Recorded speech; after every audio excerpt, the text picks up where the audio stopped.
Hi everyone, Assalamu alaikum. Welcome my dear lovely dear Master House 24. I'm Mohammad Mukhtar Hussain, ইংলিশের Mohammadul academy.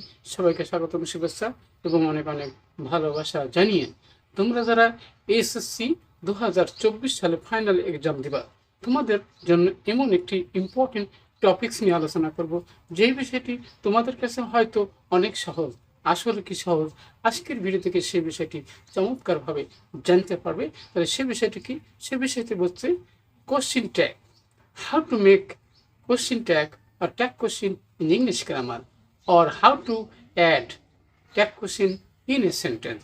একটা সেন্টেন্সের মধ্যে কিভাবে আমরা এই ট্যাগ কোশ্চেন অ্যাড করতে হয় সে বিষয়টি চমৎকারভাবে আজকের ভিডিও থেকে তোমরা জানতে পারবে। আর তোমরা তারা আমার চ্যানেলে নতুন রয়েছে, অবশ্যই চ্যানেলটি সাবস্ক্রাইব করবে। ভিডিও নিয়মিতভাবে তোমাদের মোবাইল, ল্যাপটপ, কম্পিউটারে পেতে চাইলে, আর যারা সাবস্ক্রাইব করছে, thank you so much. So no more talk, now go to our white board, try to understand today's lesson, tag question, how to make in English grammar. So get start. Hello my dear lovely viewers, আমরা বলছিলাম question tag, how to make tag question in English grammar for SSC final exam 2024. ওকে, সেরা technique, আজকের সেরা technique সম্পর্কে অবশ্যই তোমরা জানতে পারবে। অর্থাৎ পরীক্ষায় তোমরা 5 in 5 100% ট্যাগ কোশ্চেনের উপরে কনফার্ম পাবাই। আমাদের এই পিসিতে 116তম ভিডিও, আর এটি হচ্ছে আমাদের এক্সক্লুসিভ মডেল 1। আজকের ভিডিও থেকে তোমরা চমৎকারভাবে জানতে পারবো। তাহলে প্রথমে আমরা দেখতে পাবো বন্ধুরা, সেটা কি? সেটা হচ্ছে nothing is impossible. Tag question করার সময় আমাদের কিন্তু প্রধান একটি বিষয় দাঁড়ায়, সেটা হলো সাবজেক্ট। সাবজেক্ট নিয়ে আমরা বিভ্রান্তিতে পড়ি। আর একটা বিষয় থাকে ভার। তাহলে সাবজেক্ট এবং ভার অবশ্যই এখানে আইডেন্টিফাই করতে হবে ট্যাগ কোশ্চেন করার সময়। তাহলে প্রথমে দেখো বন্ধুরা, নাথিং কিন্তু নেগেটিভ শব্দ রয়েছে। তাহলে নাথিং এর পরিবর্তে আমরা জানি সেটা কি হয়, ইট হবে। ওকে, আর এখানে কিন্তু ভার হবে, ইজ হবে। তাহলে আমরা ইজ দেবো। এখানে কিন্তু নেগেটিভ রয়েছে, আমরা জানি নেগেটিভ হলে উত্তরটা কিন্তু পজিটিভ হবে ট্যাগ কোশ্চেন করার সময়। অবশ্যই আমরা বুঝতে পারছি।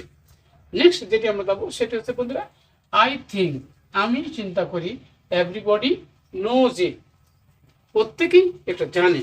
তাহলে এখানে বন্ধুরা, এখানে আমাদের এভরিবডি কিন্তু এখানে সাবজেক্টটা আমাদের নিতে হবে। তাহলে এভরিবডি পরিবর্তে কি বসে সেটা তো অবশ্যই আমাদের আইডেন্টিফাই করতে হবে। তাহলে তার পরিবর্তে আমরা জানি কি বন্ধুরা, দে বসে। তাহলে আমরা দিয়ে দিলাম।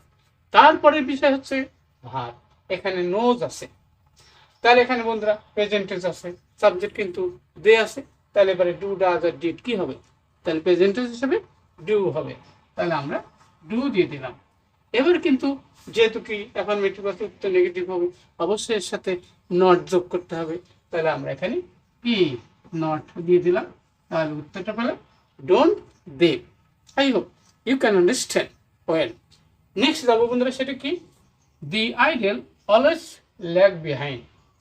তাহলে এখানে কিন্তু সাবজেক্টের একটা মেন বিষয় আমরা বলেছিলাম। তাই এখানে যদি অ্যাডজেক্টিভের আগে দি বসে, তাহলে সেখানে আমরা জাতি বুঝাই। তাহলে তার পরিবর্তে এখানে কি হবে? তাহলে এখানে আমরা দে ব্যবহার করবো, দে। ওকে, তাহলে আমরা দে নিয়ে নিলাম। এখন হচ্ছে কি আমাদের এখানে ল্যাগ হচ্ছে কি ভার, প্রেজেন্ট টেন্সে আছে, আর অ্যাফার্মেটিভ আছে। তাহলে অবশ্যই উত্তরটা আমরা কেবি ডোন্ট দে আমরা লিখতে পারবো, ডোন্ট দে। অলসেরা পিছনে পড়ে থাকে, তাই নয় কি? অবশ্যই আমরা বুঝতে পারছি। নেক্সট যেটি, সেটি হচ্ছে বন্ধুরা যে লেট আস মোটিভেট দেম। তাহলে এখানে ইম্পারেটিভ সেন্টেন্সের ট্যাগ কোশ্চেন আমরা কিভাবে করতে পারি? যদি লেট দে থাকে তাহলে আমরা একটা উত্তর জানি, সেটা কি শ্যাল। তাহলে আমরা লিখবো কি, shall we. I hope you can understand well. এবারে বন্ধুরা, motivation seldom goes in vain. Motivation কে সেলডম এটা অ্যাফার্মেটিভ না নেগেটিভ? অবশ্যই নেগেটিভ। নেগেটিভ থাকলে অবশ্যই উত্তরটা পজিটিভ হবে, আমরা জানি। তাহলে এখানে মোটিভেশন, এখানে এর পরিবর্তে আমরা সাবজেক্ট হিসেবে আমরা ইট নেব। ওকে, এবারে কিন্তু বন্ধুরা গোজ আছে। তাহলে ধর প্রেজেন্ট হলে এবারে আমরা কি নেব? এবারে ডু হবে না ডাজ হবে? তাহলে আমরা ডাজ নেব। সাবজেক্ট এক বছর আর প্রেজেন্ট টেন্স দেওয়া যাবে এবং নট কি হবে? নো, হবে না। কেন? এখানে সেলডম হলো নেগেটিভ বাচক শব্দ থাকলে তাহলে এখানে নেগেটিভ হবে না। তাহলে অবশ্যই তোমরা বুঝতে পারছো যে কিভাবে আমরা ট্যাগ কোশ্চেন করতে পারি, কিভাবে আমরা বাক্যের শেষে অ্যাড করতে পারি। সেই বিষয়টি অবশ্যই তোমাদের অনেক অনেক ভালো লেগেছে। আর যদি ভালো লাগে অবশ্যই লাইক শেয়ার করবে। আর কি বিষয় ভিডিওটা দ্রুত কমেন্টস করে জানিয়ে দেবো। সবার সুন্দর এবং তোমাদের পরীক্ষায় ভালো ফলাফল করো সে দোয়া এবং আশীর্বাদ করে এখানে শেষ করছি। আল্লাহ হাফেজ।